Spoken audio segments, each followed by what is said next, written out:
Yes sir, last class में 54, 54B, 54D and 54EC, ये चार का रिवीजन हो गया था। अब बचा है 54F। अगेन सर 54F को अपने लिख के डिस्कस करेंगे। चलो आ जाओ भाई।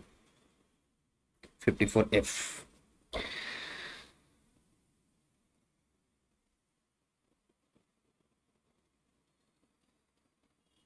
Section 54F, eligible SSC. एक सेकेंड, इसका चार्ज खत्म हो गया, एक बार चार्ज बैठा दूं तो असर रुको।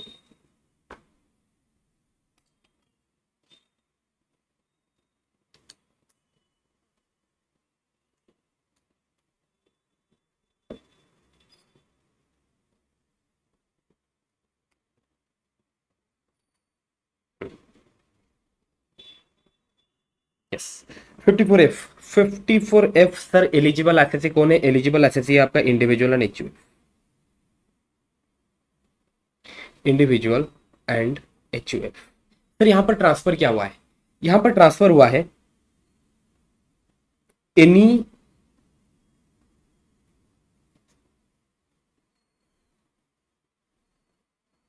Long term capital asset other than residential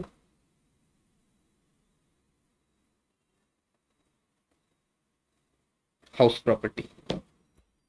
residential house property को छोड़ के any other long term capital asset. Sir residential house property को यहां से बाहर क्यों निकाल दिया? क्योंकि रेसिडेंशियल हाउस प्रॉपर्टी के लिए अपना एक अलग सा एग्जामेशन का सेक्शन है, दैट इज सेक्शन 54, और यह है आपका सेक्शन 54F। सो यहां पर ट्रांसफर हो रहा है any long term capital asset other than residential house property. ठीक है, नेक्स्ट। सर इसका तो ट्रांसफर हो रहा है। इसके अगेंस्ट में एग्जम्पशन क्लेम करने के लिए आपको परचेज क्या करना है? You have to purchase, you have to purchase one residential house property in India. Purchase कर सकते हो और कंस्ट्रक्ट कर सकते हो।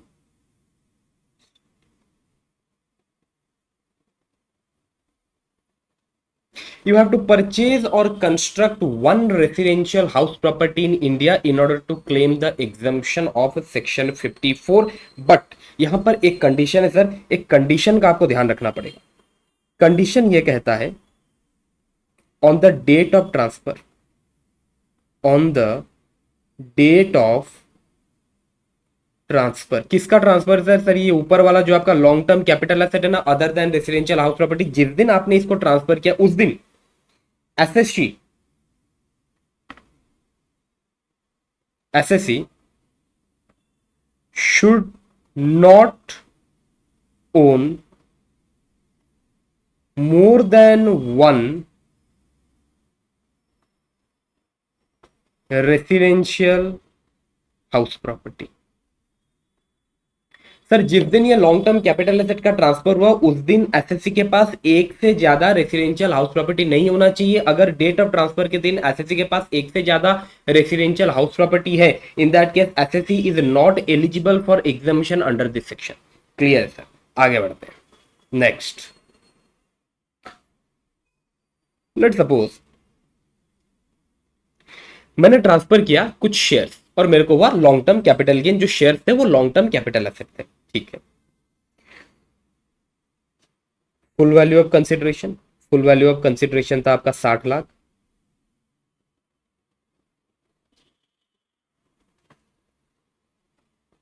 Transfer expenses was around 5 lakh. 5 lakh का transfer expenses. Net consideration, net consideration आया 55 लाख का। एक काम करते हैं, इसको 10 लाख ले लेते हैं तो थोड़ा सा कैलकुलेशन अपना इजी रहेगा। चलो, ट्रांसफर एक्सपेंसेस ले लो भाई 10 लाख। आपका नेट कंसिडरेशन आया 50 लाख। अब यहां से लेस करना है cost of acquisition. Cost of acquisition इनका अराउंड था 20 लाख। आपका कैपिटल गेन आ गया 30 लाख का। Your capital gain is 30 lakh. ठीक है। अब सर अगर मेरे को ये कैपिटल गेन के अगेंस्ट में एग्जम्पशन क्लेम करना है, अच्छा सर इधर मैंने क्या ट्रांसफर किया था, transfer of shares being long term capital asset, यहां पर मैंने ट्रांसफर किया था शेयर्स का। एफबीओसी ट्रांसफर एक्सपेंसेस मैंने लेस किया, नेट कंसिडरेशन 50 लाख का, वहां से कॉस्ट ऑफ एक्विजिशन लेस किया, आ गया मेरा कैपिटल गेन। ओके। अब सर इसके अगेंस्ट में अगर मेरे को एग्जाम्पशन क्लेम करना है सेक्शन 54F का, मेरे को क्या करना पड़ेगा सर, मेरे को पैसा इन्वेस्ट करना पड़ेगा इन परचेज और construction of new residential house property in India. ठीक है सर, कितना इन्वेस्ट करूंगा, इन्वेस्ट कितना करूंगा। इससे पहले जितने भी सेक्शंस हमने पढ़ा, आपका 54, 54B, 54D, 54EC, सर वहां पर बोलता था जो आपका कैपिटल गेन है ना, वो कैपिटल गेन को आप न्यू एसेट में इन्वेस्ट कर दो, बट यहां पर बोलता है आपको पूरा का पूरा नेट कंसिडरेशन को इन्वेस्ट करना है। If you want to exempt this entire capital gain, अगर आपको ये पूरा का पूरा 30 लाख का कैपिटल गेन को एग्जेम्प्ट कराना है ना, इन दैट केस आपको ये एंटायर नेट कंसिडरेशन को इन्वेस्ट करना पड़ेगा अपने न्यू कैपिटल एसेट में। इन दैट केस अगर let's suppose my date of transfer is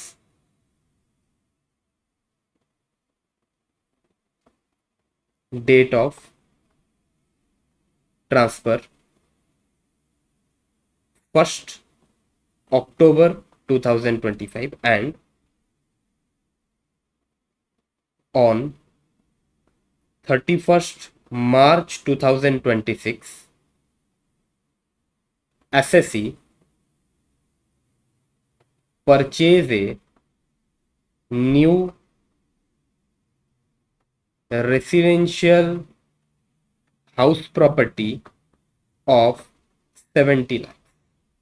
SSE purchased a new residential house property of 70 lakh. Now the question is, मुझे बताओ आपका जो न्यू कैपिटल एसेट है, न्यू कैपिटल एसेट में कितना इन्वेस्टमेंट हुआ है सर। जो अपना न्यू कैपिटल एसेट है, जो न्यू कैपिटल एसेट परचेज किया गया सर, उसमें इन्वेस्ट हुआ है 70 लाख। आपका नेट कंसिडरेशन कितना था, नेट कंसिडरेशन था 50 लाख। क्या एंटायर नेट कंसिडरेशन का इन्वेस्टमेंट हो गया? बिल्कुल सर, एंटायर नेट कंसिडरेशन का न्यू कैपिटल एसेट में इन्वेस्टमेंट हो गया है। In that case your entire capital gain will be exempt. Exemption under section 54F sir पूरा का पूरा 30 लाख एग्जेम्प्ट हो जाएगा, कैपिटल गेन टैक्सेबल नील। लेकिन सर यहां पर अगर जो new residential house property purchase किया गया, अगर वो परचेज किया गया होता 20 लाख का, let suppose a new residential house property was purchased amounting to 20 lakhs। 20 lakhs में उसने एक new residential house property purchase किया है on 31st March 2026। In that case just tell me, क्या सर पूरा का पूरा नेट कंसिडरेशन इन्वेस्ट हुआ है इन न्यू कैपिटल एसेट? नहीं सर, पूरा का पूरा नेट कंसिडरेशन कैपिटल एसेट में, न्यू कैपिटल एसेट में इन्वेस्ट नहीं हुआ है। इन दैट केस क्या आप मुझे ये बता सकते हो सर कितना परसेंट इन्वेस्ट हुआ है out of total net consideration? Net consideration का कितना परसेंटेज न्यू कैपिटल एसेट में इन्वेस्ट हुआ है? बिल्कुल सर, 50 लाख था आपका नेट कंसिडरेशन, इन्वेस्ट हुआ है 20 लाख। कितना परसेंट इन्वेस्ट हुआ है सर? ये आपका इन्वेस्ट हुआ है 40%। 40% इन्वेस्ट हुआ है। इन दैट केस सर ये जो कैपिटल गेन है ना, ये जो कैपिटल गेन है ना, ये कैपिटल गेन के अगेंस्ट में आपको एग्जाम्पशन कितना मिलेगा? सिर्फ 40% का एग्जाम्पशन मिलेगा। सर 30 लाख का 40% निकाल लो, 30 लाख का 40% निकालो, कितना आ रहा है सर? उतना ही एग्जाम्पशन। 30 लाख का 40% निकालो सर, 12 लाख का एग्जाम्पशन, 12 लाख। टैक्सेबल कितना? 18 लाख। इन दैट केस सर यहां पर एग्जाम्पशन का कैलकुलेशन हो कैसे रहा है? सर यहां पर एग्जाम्पशन का कैलकुलेशन हुआ कैसे? एग्जाम्पशन इज इक्वल टू, पहले तो आप कैपिटल गेन ले लो, जो भी आपका लॉन्ग टर्म कैपिटल गेन है उसको ले लो, into amount invested divided by net consideration. Long term capital gain कितना था? 30 लाख। अमाउंट इन्वेस्टेड कितना था? Amount invested 20 lakh. Net consideration कितना था? 50 लाख। कितना आ रहा है? 30 into 20 divided by 50, 12 lakhs is your exemption and remaining 18 lakhs will be taxable as long term capital gain. I hope this is clear. Sir इस सेक्शन में वो बोलता है नेट कंसिडरेशन को इन्वेस्ट करो, इससे पहले के जितने भी सेक्शंस पढ़े वो बोलता था कैपिटल गेन को इन्वेस्ट करो। आई hope the difference is clear. Next sir यहां पर बोल रही हो कि आपका जो न्यू कैपिटल एसेट है उसको परचेज करना है या फिर कंस्ट्रक्ट करना है, अब उसके लिए कोई टाइम लिमिट है या नहीं? सर यहाँ पर अपने को न्यू कैपिटल एसेट के नाम पे एक residential house property in India purchase करना है, कंस्ट्रक्ट करना है। सर उसका time limit same same time limit जो अपने सेक्शन 54 में पढ़े थे। डेट ऑफ ट्रांसफर से 2 साल के अंदर या फिर डेट ऑफ ट्रांसफर से 1 साल पहले आपका परचेज हो जाना चाहिए। और अगर मैं कंस्ट्रक्शन का बात करूं, डेट ऑफ ट्रांसफर से 3 साल के अंदर आपका कंस्ट्रक्शन हो जाना चाहिए। दोबारा रिपीट करता हूं सर, आपका डेट ऑफ ट्रांसफर से 2 साल के अंदर, डेट ऑफ ट्रांसफर से 2 साल के अंदर या फिर डेट ऑफ ट्रांसफर से 1 साल पहले आपका परचेज हो जाना चाहिए। और अगर मैं कंस्ट्रक्शन का बात करूं, डेट ऑफ ट्रांसफर से 3 साल के अंदर आपका कंस्ट्रक्शन कंप्लीट हो जाना चाहिए। सर जो 54 में डिस्कस किए थे same as it is applicable for 54F, वो मैं दोबारा डिस्कस नहीं करवा रहा हूं। आगे बढ़ते हैं।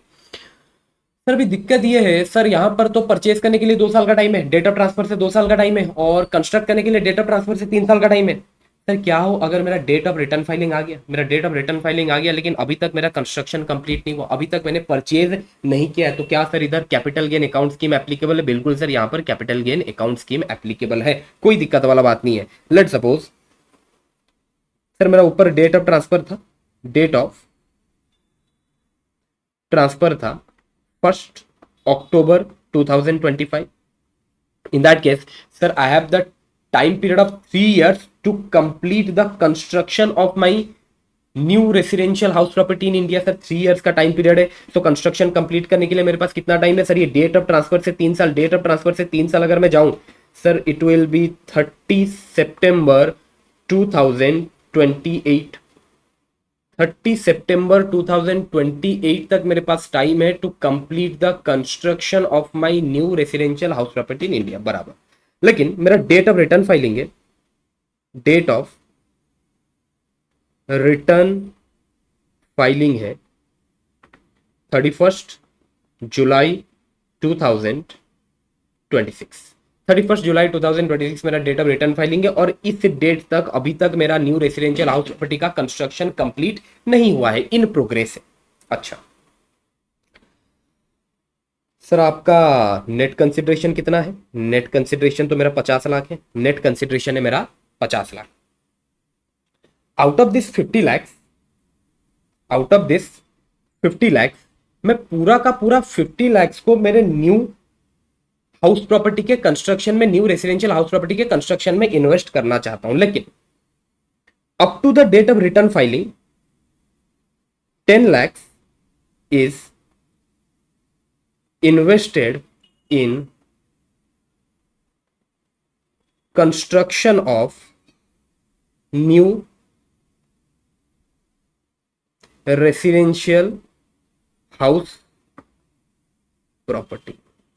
मेरे पास सर 3 साल का टाइम पीरियड है, 3 साल के अंदर मेरे को कंस्ट्रक्शन कंप्लीट करना है। बिल्कुल सर, 3 साल मेरा कब खत्म हो रहा है? 30 सितंबर 2028 को मेरा डेट ऑफ रिटर्न फाइलिंग आ गया 31 जुलाई 2026, और तब तक out of the total net consideration of 50 lakh सिर्फ 10 लाख को मैंने इन्वेस्ट किया है इन construction of new residential house property. और जो मेरा कंस्ट्रक्शन है अभी भी इन प्रोग्रेस है, कंस्ट्रक्शन अभी तक कंप्लीट नहीं हुआ, कोई दिक्कत वाला बात नहीं। एक काम करो, आप बोल रहे हो ना जो आपका रिमेनिंग 40 लाख है उसको भी आप अपने न्यू रेसिडेंशियल हाउस प्रॉपर्टी के कंस्ट्रक्शन में इन्वेस्ट करोगे, तो एक काम करो, अभी के लिए आप उसको कैपिटल गेन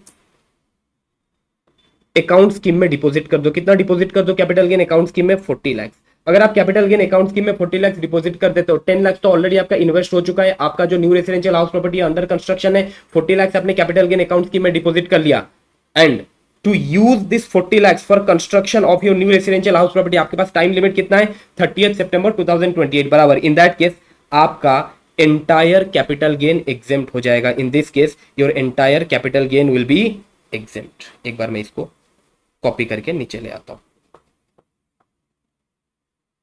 यहां पर आपका एंटायर कैपिटल गेन एग्जाम्प्ट हो जाएगा। क्यों एंटायर कैपिटल गेन एग्जाम्प्ट हो जाएगा? आपका नेट कंसिडरेशन कितना था? Net consideration 50 lakh. Sir 10 lakh तो ऑलरेडी आप इन्वेस्ट कर चुके हो, 10 लाख आप ऑलरेडी कंस्ट्रक्शन में इन्वेस्ट कर चुके हो। जो रिमेनिंग 40 लाख से उसको आपने कैपिटल गेन अकाउंट स्कीम में ट्रांसफर कर दिया। इन दैट केस हम यहां पर ये एज्यूम करेंगे दैट आप एंटायर नेट कंसिडरेशन को आपने इन्वेस्ट कर दिया है in your new capital asset, in your new residential house property. In that case आपका एंटायर कैपिटल गेन यहां पर एग्जेम्प्ट होने वाला है। Entire 30 lakh is exempt. चलो सर 30 लाख तो आपका एग्जेम्प्ट हो गया। ओके, अब सर अब होता क्या है, ये जो 40 लाख आपने कैपिटल गेन अकाउंट स्कीम में डिपॉजिट किया, ये 40 लाख जो आपने कैपिटल गेन अकाउंट स्कीम में डिपॉजिट किया, इसको यूज करने के लिए आपके पास टाइम लिमिट कब तक है सर? 30 सितंबर 2028, अप टू 30 सितंबर 2028 आपको ये 40 लाख को यूज करना पड़ेगा to complete the construction of your new residential house property. लेकिन होता क्या है, आपका न्यू रेसिडेंशियल हाउस प्रॉपर्टी का कंस्ट्रक्शन तो कंप्लीट हो जाता है, आपका न्यू रेसिडेंशियल हाउस प्रॉपर्टी का कंस्ट्रक्शन तो कंप्लीट हो जाता है, बट आप आउट ऑफ दिस 40 लैक्स आप सिर्फ 35 लैक्स यूज करते हैं, आप सिर्फ 35 लैक्स यूज करते हैं, used for construction of new residential house property. आपने बोला था आप पूरा 40 लैक्स यूज करेंगे, बट आप यूज कितना करते हैं? सिर्फ 35 लैक्स यूज करते हैं। इन that case sir what will be the consequences? Sir consequences क्या होने वाले? अच्छा मुझे एक बात बताओ, सर आपने बोला था पूरा 40 लैक्स यूज करोगे एंड अकॉर्डिंगली आपको एग्जाम्पशन मिला था सेक्शन 54(a) में, बट आपने यूज कितना किया? 35 लैक्स यूज किया, 5 लैक्स यूज नहीं किया। इन दैट केस सर ये 5 लैक्स के अगेंस्ट में आपको जो एग्जाम्पशन दिया गया था, अब वो एग्जाम्पशन आपके हाथ में टैक्सेबल होने वाला है as a long term capital gain. Sir कौन से साल में टैक्सेबल होगा? सर कौन से साल में टैक्सेबल होगा? जिस साल ये time period to use this money for construction of new residential house property खत्म होता है। सर कौन से प्रीवियस ईयर में ये टाइम पीरियड खत्म होता है? प्रीवियस ईयर 28-29 में आपका long term capital gain taxable होने वाला है, बट कितना long term capital gain taxable होगा? In previous year 28-29 long term capital gain taxable is 30 lakhs into 5 lakhs, जिसको आपने यूज नहीं कर पाया, आपने बोला था यूज करोगे बट आप यूज नहीं कर पाए, divided by 50 lakhs, that is 30 into 5 divided by 50, that is 3 lakhs. 3 lakhs will be taxable as long term capital gain in that previous year in which this specified period to use this amount for construction of new residential house property is over। जिस previous year में ये period over हुआ है उस previous year में आपका capital gain taxable हो जाएगा। ध्यान रखना यहां पर भी मैंने प्रोपोर्शनेट बेसिस में ही कैलकुलेशन किया है। I hope it is clear. जो आपका total long term capital gain था उसको ले लो, यहां पर वो अमाउंट ले लो जिस अमाउंट को आपने इन्वेस्ट नहीं कर पाया, divided by net consideration. I hope it is clear. Sir यहां पर ये 30 लैक्स का कैलकुलेशन एक बार आप बता सकते हैं क्या? बिल्कुल, 30 lakhs into 50 lakhs divided by 50 lakhs. यहां पर तो हमने पूरा अमाउंट इन्वेस्ट कर दिया था, बट बाद में अपने को पता चला कि 5 लाख हम यूज नहीं कर पाए, तो उसके लिए इतना कैपिटल गेन आपका दोबारा टैक्सेबल होने वाला है। चलो ये हो गया। नेक्स्ट,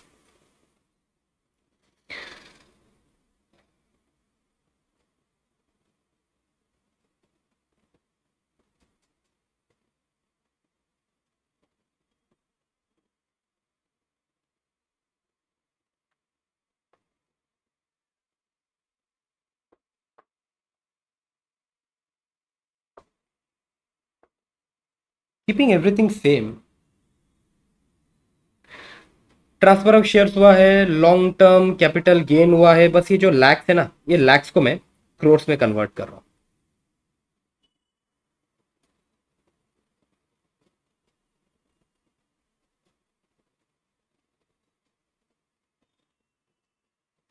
ओके, अब ये जो मेरा एग्जांपल है सर, यहां पर मेरा एफबीओसी कितना है? एफबीओसी है मेरा 60 करोड़, ट्रांसफर एक्सपेंसेस है 10 करोड़, नेट कंसिडरेशन आ गया मेरा 50 करोड़, कॉस्ट ऑफ एक्विजिशन था मेरा 20 करोड़, कैपिटल गेन आ गया मेरा 30 करोड़। ठीक है, and along with this on 31 March 2026 मैंने एक new residential house property purchase किया है for 20 CR। Now tell me what is the exemption under section 54(a)। Very simple sir. Sir इधर अपने ले लेंगे 30 CR इनटू आपने सर 20 CR का परचेज किया है, डिवाइडेड बाय मैंने ले लिया इधर 50 CR, डिवाइडेड बाय मैंने ले लिया 50 CR। आपका जो नेट कंसिडरेशन है सर, जो फिगर आएगा that is your exemption.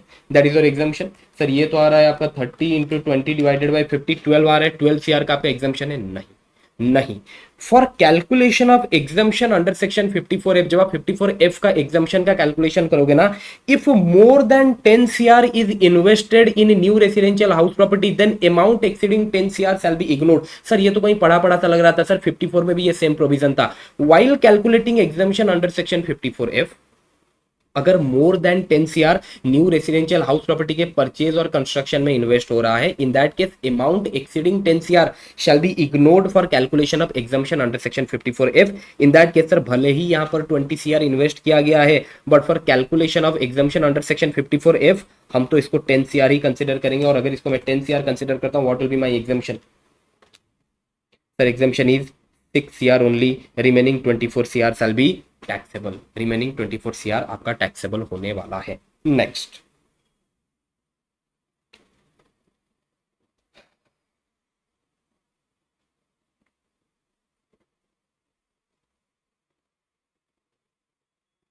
Next. अच्छा, यहां पर और एक कंडीशन भी था इस सेक्शन में, और एक कंडीशन भी था। ये सेक्शन ये भी बोलता था दैट एक बार अगर आपने 54F का एग्जाम्पशन ले लिया, एक बार अगर आपने 54F का एग्जाम्पशन ले लिया, इन दैट केस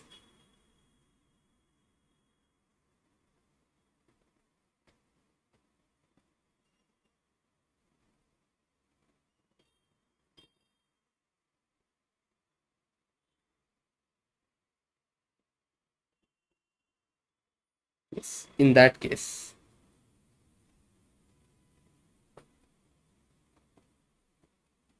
जो आपका डेट ऑफ ट्रांसफर है ना, जो आपका डेट ऑफ ट्रांसफर है, डेट ऑफ ट्रांसफर से +2 years and date of transfer से +3 years।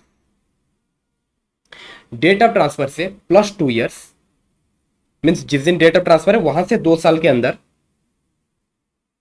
SSC should not purchase another residential house property। SSE should not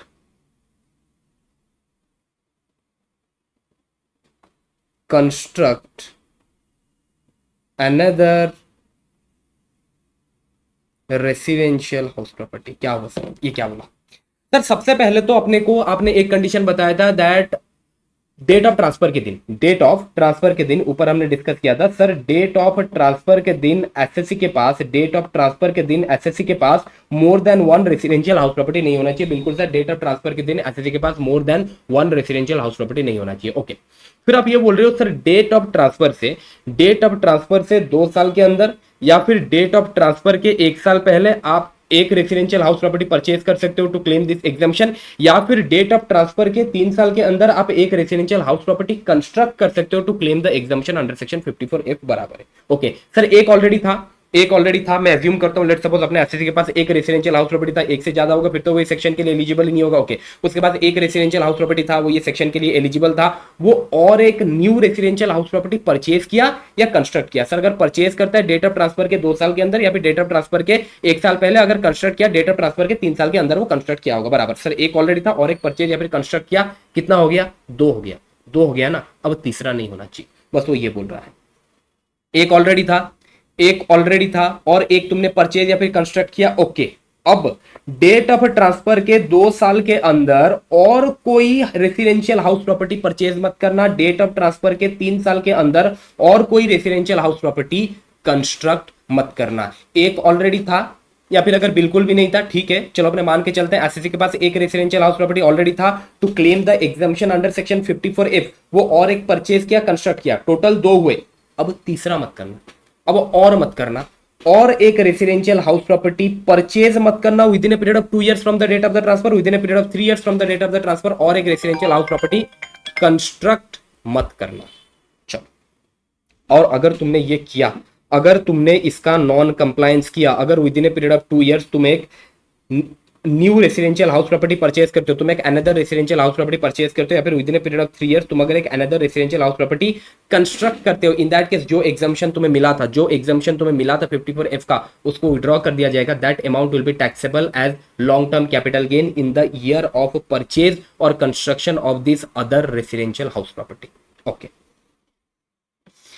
late suppose sir मेरे एसएससी के पास on the date of transfer कोई residential house property था ही नहीं मेरे एसएससी के पास on the date of the transfer, कोई रेसिडेंशियल हाउस प्रॉपर्टी था ही नहीं, क्या फिर भी वो इस सेक्शन के लिए एलिजिबल है? बिल्कुल सर, ये सेक्शन बोलता है आपके पास एक रेसिडेंशियल हाउस प्रॉपर्टी होना चाहिए on the date of transfer, मेरे एसएससी के पास तो कुछ था ही नहीं, बिल्कुल एलिजिबल है सर, एलिजिबल है। अब वो क्या करता है, इस सेक्शन के एग्जाम्पशन को क्लेम करने के लिए वो एक new residential house property purchase करता है और कंस्ट्रक्ट करता है। कुछ भी था नहीं, एक उसने परचेज या फिर कंस्ट्रक्ट किया, अभी उसके पास एक है। क्या अब with in a period of 2 years और 3 years वो और एक new residential house property purchase और कंस्ट्रक्ट कर सकता है? नहीं, नहीं कर सकता, नहीं कर सकता। I hope the situation is clear to you.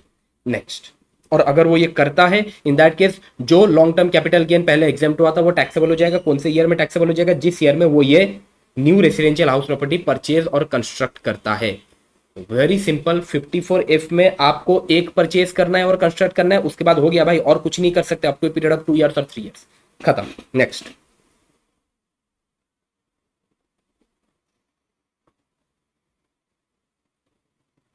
चलो ये हो गया 10 years वाला कंडीशन बता दिया। I think everything is done. Yes sir, lock in period, sir यहाँ पर भी 3 साल का लॉक इन पीरियड है। जो न्यू रेसिडेंशियल हाउस प्रॉपर्टी आप परचेज कर रहे हो, जो न्यू रेसिडेंशियल हाउस प्रॉपर्टी आप परचेज कर रहे हो और कंस्ट्रक्ट कर रहे हो, सर जिस साल आपने परचेज किया, जिस दिन आपने परचेज किया, जो आपका डेट ऑफ एक्विजिशन है या फिर जो आपका date of completion of construction है, सर उस डेट से 3 साल तक आपको वो न्यू रेसिडेंशियल हाउस प्रॉपर्टी को ट्रांसफर नहीं करना है। लेकिन अगर आप 3 साल के लॉक इन पीरियड को कंप्लाई नहीं करते, इन दैट केस जो लॉन्ग टर्म कैपिटल गेन पहले एग्जेम्प्ट हुआ था, in the date of transfer of that new residential house property वो टैक्सेबल होने वाला है। एक सेकंड सर, यहाँ पर थोड़ा सा अलग है, बिल्कुल यहाँ पर थोड़ा सा अलग है सर। सेक्शन 54 में क्या करते थे सर? सेक्शन 54 में अगर लॉक इन पीरियड के प्रोविजंस को कंप्लाई नहीं करता था SSC, in that case while calculating the capital gain for that new residential house property, cost of acquisition से जो एग्जम्पशन वो पहले क्लेम किया था उसको अपने लेस करते थे। बट यहाँ पर वो नहीं है, यहाँ पर क्या बोल रहा है, अगर आप लॉक इन पीरियड के प्रोविजंस को कंप्लाई नहीं करते, इन दैट केस जो लॉन्ग टर्म कैपिटल गेन पहले एग्जेम्प्ट हुआ था वो long term capital gain taxable हो जाएगा in the year of transfer of such new residential house property. कितने साल का लॉक इन पीरियड है सर? 3 years का लॉक इन पीरियड है from the date of acquisition और from the date of construction. Let suppose यहाँ पर जो अपना ऊपर वाला एग्जांपल था सर, ये ऊपर वाले एग्जांपल में अगर वापस आते हैं सर, ये ऊपर वाले एग्जांपल में वो न्यू रेसिडेंशियल हाउस प्रॉपर्टी को परचेज कब किया था? 31 मार्च 2026 को। यहाँ से 3 साल तक उसको ये न्यू रेसिडेंशियल हाउस प्रॉपर्टी को ट्रांसफर नहीं करना था, बट वो क्या करता है 31 मार्च 2027 को ये न्यू रेसिडेंशियल हाउस प्रॉपर्टी को वो ट्रांसफर कर देता है। इन दैट केस सर कितना एग्जाम्पशन मिला था सर? 12 लाख का एग्जाम्पशन मिला था। ये 20 लाख के इन्वेस्टमेंट के लिए उसे 12 लाख का एग्जाम्पशन मिला था sir. Out of this 12 lakh sir, इस 20 लाख के इन्वेस्टमेंट के लिए, ये जो 20 लाख का इन्वेस्टमेंट उसने किया था न्यू रेसिडेंशियल हाउस प्रॉपर्टी में, for this investment of 20 lakh उसे 12 लाख का एग्जाम्पशन मिला था, और अब उसने इस न्यू रेसिडेंशियल हाउस प्रॉपर्टी को ट्रांसफर कर दिया है without complying with the provisions of the lock in period. Sir कौन से प्रीवियस ईयर में ट्रांसफर किया है सर? ट्रांसफर किया था 31 मार्च 2027 को, that is your previous year 26-27। In that case, in previous year 26-27, this 12 lakhs will be taxable as long-term capital gain. चलो एक बार रीड कर लेते हैं। आई थिंक सारा प्रोविजन कंप्लीट हो चुका है। यस, किसको एप्लीकेबल है? इंडिविजुअल एचयूएफ को। There should be a long term capital asset other than residential house. Assessee should not own more than 1 residential house on the date of transfer. Date of transfer के दिन assessee के पास more than 1 residential house property नहीं होना चाहिए। एक है चलेगा, बिल्कुल नहीं है चलेगा, लेकिन अगर एक से ज्यादा है एसएससी सेक्शन के लिए ऑटोमेटिकली डिस्क्वालीफाई हो जाता है। He should not purchase within 2 years or construct within 3 years after the date of transfer another residential house property। एक तो उसके पास ऑलरेडी था, अपने मान के चलते हैं अगर अपने एसएससी के पास एक ऑलरेडी था, and to claim exemption under section 54F उसने और एक परचेज या फिर कंस्ट्रक्ट किया, बस हो गया। After that within A period of 2 years आपको new residential house property purchase नहीं करना है। Within A period of 3 years आपको new residential house property construct नहीं करना है। अगर तुमने किया, जो एग्जाम्पशन मिला था वो as a long term capital gain taxable हो जाएगा।